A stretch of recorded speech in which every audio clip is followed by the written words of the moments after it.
నంద్యాల జిల్లా బాలల సంరక్షణ విభాగం జిల్లా న్యాయ సేవల అథారిటీ సంయుక్త ఆధ్వర్యంలో నంద్యాల మున్సిపల్ కార్యాలయం నందు అవగాహన కార్యక్రమం గురువారం నిర్వహించారు.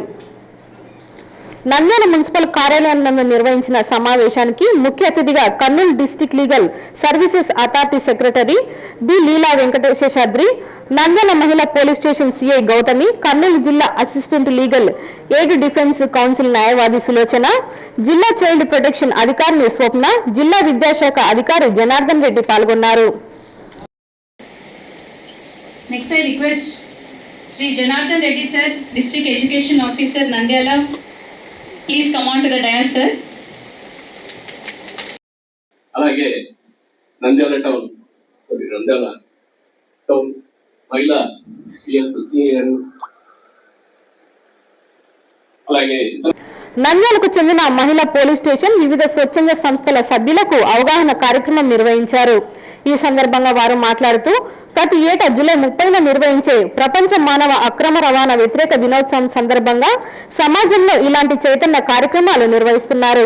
సమాజంలో మహిళలు ముఖ్యంగా చిన్నారులు ఆర్థిక ప్రయోజనాల కోసం అక్రమ రవాణాకు గురి కాకుండా నిరోధించడం, మానవ అక్రమ రవాణాలకు పాల్పడే ముఠాల పట్ల ప్రజలు తల్లిదండ్రులు అప్రమత్తంగా ఉండేలా చేయడం మరియు చట్టపరమైన రక్షణల గురించి వివరించడం జరిగింది. ఎన్ని చట్టాలు వచ్చినప్పటికీ కూడా సమాజపు చివరి అంచులు అంటే కామన్ పబ్లిక్ మన చట్టాల గురించి తెలిసేంత వరకు ఈ నేరాలు అనేది ఆగడం కష్టం. దాంట్లో భాగంగానే జిల్లా అధికారులు, మన గౌరవనీయులైన జడ్జి గారు ఈరోజు జిల్లాలో ఉన్నటువంటి ఇతర అధికారులకు సమావేశాన్ని ఏర్పాటు చేయడం జరిగింది. మీరందరూ కూడా ఈ యాంటీ హ్యూమన్ ట్రాఫికింగ్ లో ఉన్నటువంటి అంశాలు, ముఖ్య విషయాలను మీ ద్వారా పల్లెలో మారుమూల ప్రాంతాలకు వెళ్ళేటట్లు అవగాహన కార్యక్రమాలు ఏర్పాటు చేసి వాటి నిర్మూలనలో మీ వంతు సాయం చేయాల్సిందిగా బాలల సంరక్షణ విభాగం మరియు న్యాయ సేవల అథారిటీ సంయుక్తంగా బాధితులకు తక్షణ న్యాయ సాయం, కౌన్సిలింగ్ మరియు పునరావాసం కల్పించడం, సమాజంలో ఎక్కడైనా అనుమానాస్పద పరిస్థితులు లేదా మానవ అక్రమ రవాణా, బాల కార్మికులుగా మార్చడం వంటి ఘటనలు గమనిస్తే వెంటనే ఉచిత హెల్ప్ లైన్ నంబర్లకు సంప్రదించి సమాచారాన్ని అందించాలన్నారు. నంద్యాల జిల్లాను అక్రమ రవాణా మరియు మాదక ద్రవ్యాల రహిత జిల్లాగా మార్చడానికి జిల్లా యంత్రాంగం, పోలీసు శాఖ మరియు స్వచ్ఛంద సంస్థలు నిరంతరం కృషి చేస్తున్నాయి. ఇలాంటి అవగాహన సదస్సులు ప్రజల్లో మరింత బాధ్యతను పెంచడం జరుగుతుందన్నారు.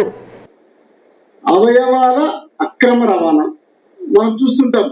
హ్యూమన్ ఆర్గాన్స్ ట్రాన్స్ప్లాంటేషన్ లో మనము డబ్బులు ప్రలోభ పెట్టి అది చేసి వాళ్ళని ఏ విధంగా మార్పు చేసుకునే దానికి చూస్తూ ఉంటాం.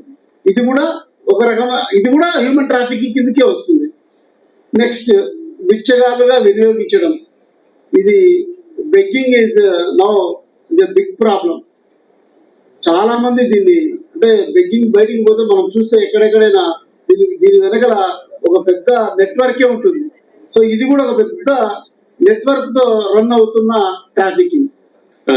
ఆర్థిక స్థితిలో గుర్తించి వాళ్ళు ప్రలోభ పెట్టి ఆశ కల్పిస్తూ మీకు మంచి అవకాశం కల్పిస్తాం, ఉద్యోగ అవకాశం అయితేనేమి, లేదంటే ఇతర పనులు అయితేనేమి, లేదంటే సినిమాలలో అవకాశం కల్పిస్తామని చెప్పి, నేను హీరోయిన్ చేస్తామని చెప్పి ఇట్లా ఏదో ఆశ కల్పించి వాళ్ళని నమ్మించి తీసుకెళ్ళడం, వేరే చోటు తీసుకెళ్ళడం, వేరే ప్రదేశం తరలించి అక్కడ రకరకాలుగా ఉపయోగించుకోవడం. ముఖ్యంగా స్త్రీలను, బాలికలు అయితే వ్యభిచార గ్రూపుల్లోకి ఉపయోగించుకోవడం, పడేయడం, లేదా మగవారిని అయితే వాళ్ళ అవయవాలు తీసుకోవడం, కిడ్నీస్ ఇలాంటివి, కన్నులు, ఇలాంటివన్నీ ఆర్గన్స్ తీసేసుకోవడం, ఇలాంటివన్నీ జరుగుతున్నాయి. అదే పిల్లలు అయితే భిక్షాటన చేయించడం. హలో అండి, నేను మీకు Rakshitha. Please do subscribe to Nandyal communications.